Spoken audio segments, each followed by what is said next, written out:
Kasus penyebaran narkoba saat ini telah beredar di seluruh pelosok wilayah dan menyasar ke seluruh lapisan masyarakat tanpa melihat status sosial. Penyalahgunaan narkoba merupakan ancaman terbesar bangsa Indonesia karena generasi muda yang menjadi sasaran dan korbannya. Komisi 3 DPR RI mendesak adanya kolaborasi intensif antara aparat penegak hukum, Badan Narkotika Nasional atau BNN, dan Lapas guna memberantas peredaran narkoba yang dinilai semakin terstruktur di beberapa wilayah di Indonesia.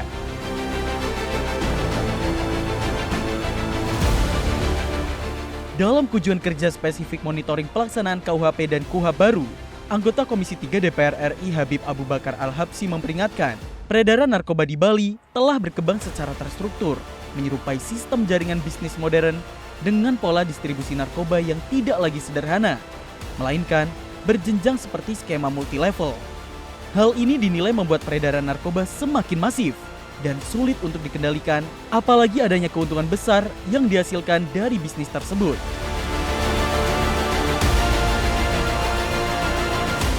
Perlunya sinergitas lembaga sebagai kunci dalam memberantas jaringan narkoba modern, langkah konkret memutus jaringan peredaran narkoba, serta penguatan pengawasan di dalam lapas. Badan Narkotika Nasional ini yang paling berat nih. Kita jangan anggap enteng dalam masalah narkotika. Ya.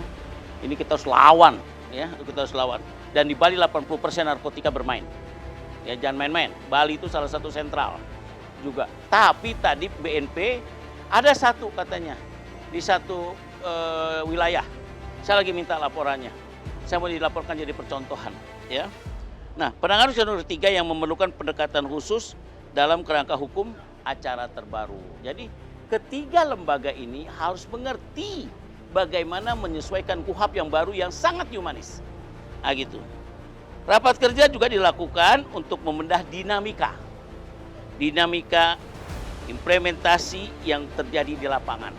Jadi intinya kami ingin KUHP ini berjalan dengan baik dan dipahami oleh para pejabat-pejabat di Kapolres, Kajari, dan BNP di bawah.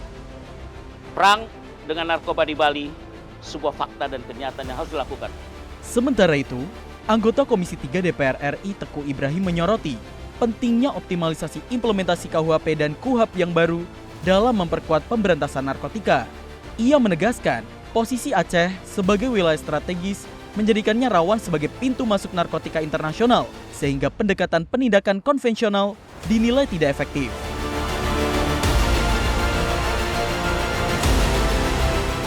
KUHP baru harus mampu memberikan efek jera yang lebih kuat, termasuk terhadap pelaku kejahatan terorganisir, serta mampu mempercepat proses penegakan hukum tanpa mengurangi prinsip keadilan.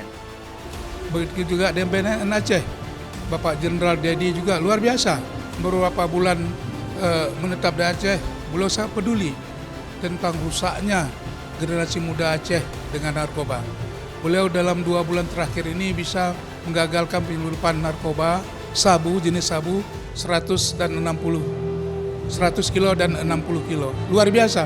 Mudah-mudahan ke depan sinergitas ini antara Kapolda, Kajati, pemerintah Aceh, dan seluruhnya penyelenggara yang ada di Aceh, insya Allah Aceh akan lebih baik ke depan. Saya yakin di bawah kepemimpinan beliau akan mengurangi pemasok ataupun peredaran narkoba dari Aceh. Beliau bekerja ekstra keras siang dan malam. Mudah-mudahan di bawah pimpinan beliau narkoba di Aceh, baik peredaran ataupun yang masuk dari luar, bisa beliau atasi. Perketat pintu perbatasan dan jalur laut Indonesia sebagai langkah intensif untuk mencegah peredaran narkoba, serta memaksimalkan sinergi kolaborasi antar instansi, kepolisian, TNI Angkatan Laut, Bea Cukai, dan Bakamla.